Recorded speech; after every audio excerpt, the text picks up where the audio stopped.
Welcome back mga kapatid dito sa J. Christian Love TV. For today's video mga kapatid is ayusin natin yung loop natin mga kapatid. So ibayin na natin yung gagawin natin sa loop natin. Ihatiin na natin sa gitna dahil sira na nga yung unang kulungan nun mga kapatid. So unang loop natin nun. So gagawin na lang natin siyang grader ng mga manok mga kapatid. So gusto niyo ako samahan? So tara, let's go.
So ayan mga kapatid, so nandito tayo sa loob ng loft natin. So bali ganito na yung naging itsura ng loob. Ayan. So ito, hatiin natin yan mga kapatid. At ito na lang yung kukunin natin, itong area na to. Tapos ito, yung unang loft is takpan na natin yan mga kapatid. So natakpan natin yung dati niyang board, landing board niya mga kapatid. Tapos so ito, sasara natin yan. So doon lang yung pasukan niya mga kapatid. Ito na lang yung gagawin natin yung pasukan niya. And dito na mangingitlog yung manok. So yan, para lumuwang konti yung bahay niya. So yan mga kapatid, tuloy na natin yung pagkagawa.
ayan mga kapatids, kunting tiis na lang is matatapos na natin yung ginagawa natin sa loft natin.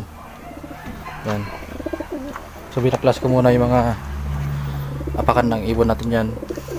Tapos so ito binaklas na rin natin, hiniwan na natin sa gitna. So ayusin na lang natin ng konti.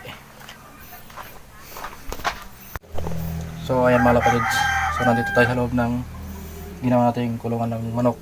So nakita ko na isa ng pagkasira ng puste ng loft natin mga kapatids. So ayun o, ayun o, kita pa sa camera. Ayan, yun mga kapatids, so ang dami nila o. Ayan, pero may anay pala yung kahoy. Oh yan o, ang dami o. Oh yan o, ang dami. Nagsikalat sila, kaya ngayon ang gagawin natin is i-spray natin ng para dyan mga kapatids, para mawala sila at hindi na nila itutuloy yung pagsisira nila sa loft natin, sa puste ng loft. Ayun o,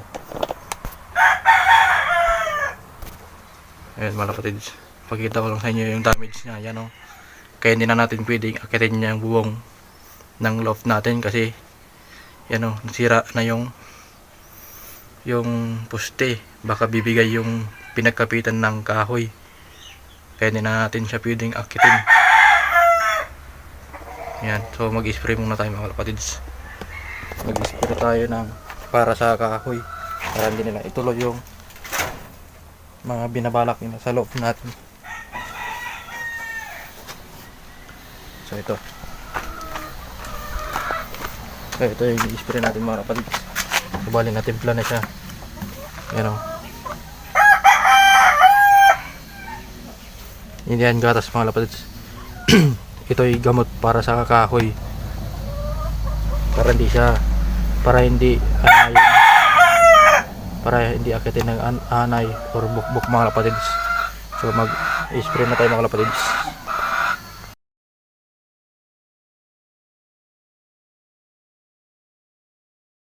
Yan mga kapatids, ispira na natin, baka ispira na pa ng iba. Yan.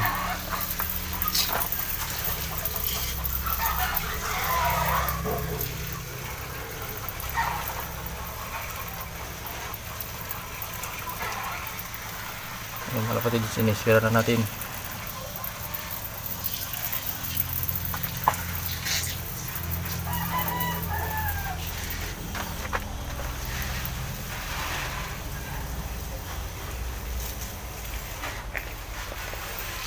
Ngayon o, patay sila.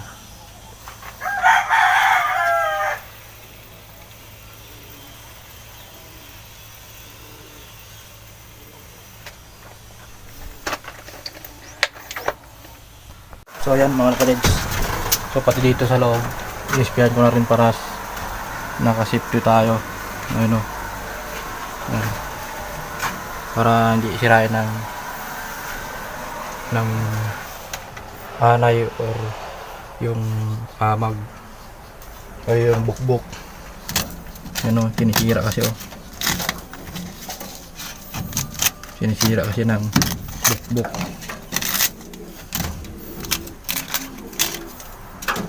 Yan.